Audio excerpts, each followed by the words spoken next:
and if I were feeling braver and less out of place,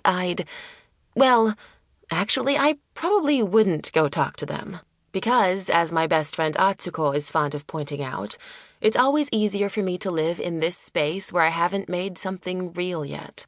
It's easier for me to sit here and think about talking to those girls because that way it remains a perfect fantasy, where we laugh and exchange cool fashion ideas and I magically know perfect Japanese.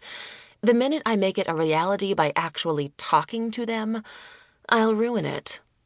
I take a deep breath and try to refocus on my quest of self-discovery. I came to Japan hoping to find answers to big, important questions like, who am I? What am I supposed to do with my life? What do I really want out of my future? I thought arriving here would spark major revelations, but instead I'm sitting on some random bench, staring at a blank page.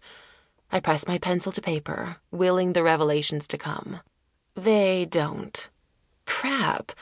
Did I really just travel halfway around the world on a whim to a place I know nothing about? I may have just ruined everything. Chapter 1. 1 week earlier. I have to be honest. There was a moment when I regretted trying to make a dress out of candy wrappers. It wasn't because I'd spent a solid month collecting them, scouring the recycling bins in the cafeteria, squirreling away the remnants of Dad's secret Twix stash, and, in a fit of impatience once I realized how long it actually takes to amass a whole bunch of candy wrappers, buying an economy-sized bag of Starburst and gnawing my way through endless fruit-flavored goodness during the more boring parts of calculus. And it wasn't because the process of making legitimately sewable fabric out of candy wrappers was more complicated than I'd originally thought, requiring hours of ironing the wrappers between sheets of newspaper, Mod Podging them onto muslin, and hand-stitching the ones that refused to stay put. No, it came down to this.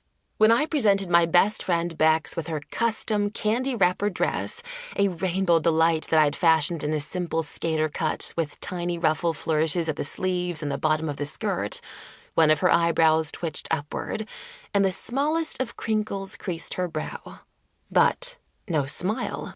No grin stretching from ear to ear, no exclamation of, "Wow, Kimi," or other discernible signs of pleasure, happiness, and/or excitement. Now we're standing in front of the big mirror in the drama club room, and she's wearing the dress and twisting this way and that, the wrappers crinkling softly as she examines every facet of her appearance. I can't tell if she likes it, and it makes me feel like a rabid animal is chomping my insides.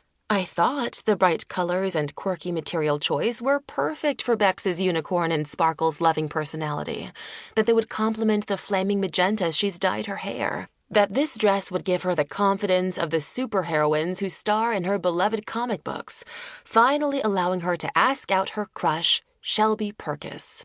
"Just leave it to me," I'd said last month, waving a hand. I was wearing rings made out of tiny rocks twisted up in wild threads of metal, and they gave my hand wave an extra touch of drama. "I'll make something for you, Bex. The perfect thing." "No makeovers, Kimi," screeched our other best friend, Atsuko. We were sprawled all over our usual lunch table, a patch of grass hidden behind the library, just out of the way enough that no one ever bothered us. Atsuko was tapping away on her phone, composing her latest advice column.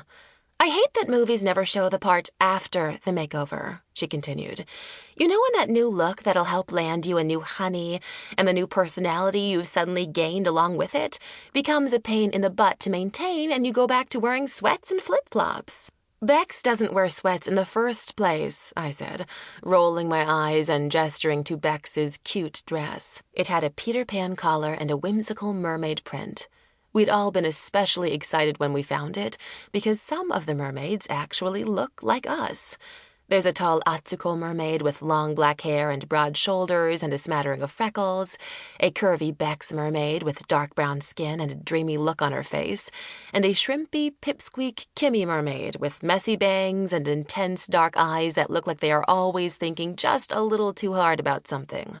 Or maybe we sort of projected some of those qualities onto them, since, as Atsuko noted, most mermaid, fairy, elf, whatever prints are 100% white blonde girls and no percent...